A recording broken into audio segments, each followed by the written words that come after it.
Welcome back to my pregnancy series. Delivery అయిపోయిన next day discharge చేశారు. ఒక 1 week తర్వాత మళ్ళీ చెకప్కి రమ్మన్నారనమాట. ఈ 1 వీక్ పీరియడ్లో నేను 9 kgs తగ్గిపోయాను.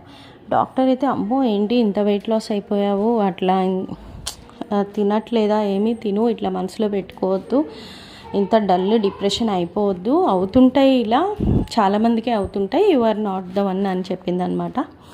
అండ్ ఆ తర్వాత ఇంకా స్లోగా 1 month, నాకు 1 month అయితే అసలు మొత్తం పిచ్చిలో పడినట్టే అయిపోయింది. అసలు ఏం తెలీదు, ఒక రొటీన్ లేదు, ఏం లేదు, ఏం తింటున్నాను ఏమిటో ఏం తెలీదు, ఏం పెడుతున్నారో కూడా తెలీదు, ఏం పెట్టారు, ఏం తింటున్నాను, ఎంత టైం అయింది, డేనా నైటా అసలు ఏం తెలీదు. నిద్ర కూడా సరిగ్గా పోలేదన్నమాట. ఇంకో పక్క బాడీలో పెయిన్స్ ఉంటాయి కదా మనకి, పెయిన్స్, నార్మల్ డెలివరీ పెయిన్స్, ఆ స్టిచెస్ పెయిన్స్, అవి ఇవి ఇంకా అసలు బయటికి కూడా వెళ్ళలే. ఆ 1 month కనీసం ఆ రూమ్లో నుంచి గేట్ దగ్గరికి కూడా వెళ్ళలే అనమాట. అదే రూమ్లో అక్కడ అదే మంచం మీద అలా పడుకొని ఉండేదాన్ని. ఇంకా తర్వాత స్లోగా 1 month తర్వాత అమ్మ వాళ్ళు హౌస్ షిఫ్ట్ అయ్యారనమాట. హౌస్ షిఫ్ట్ అవ్వటంతో సామాన్లు సర్దుకొని కొత్త ఇంటికి వెళ్ళి అలా కొంచెం నేను మళ్ళీ డైవర్ట్ అయ్యి ఆ షిఫ్టింగ్ పనులు, సామాన్లు సర్దుకోవటంలో కొంచెం 1 month తర్వాత నేను కొంచెం వేరే ప్రపంచంలోకి, ఒక రొటీన్కే వచ్చాను అనమాట. ఇంకా తర్వాత ఇది అక్టోబర్లో అయింది. ఇంకా డిసెంబర్లో నేను ముంబై వెళ్ళాను అనమాట.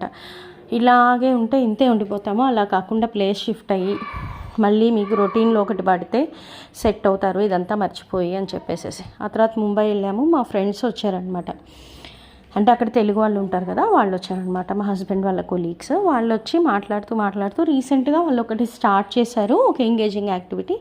సో అది చెప్పారనమాట.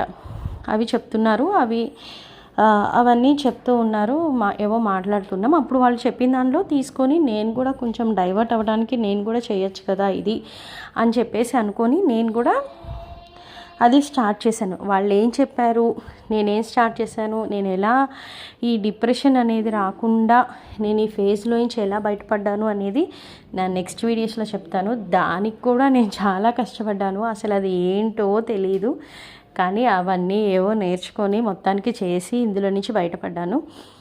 అదంతా ఏమైంది, ఏం చేశాను అనేది అయితే నెక్స్ట్ వీడియోస్లో చెప్తాను. అండ్ అలాగే మా ముంబై డాక్టర్ దగ్గరికి కూడా వెళ్ళాము ఒకసారి.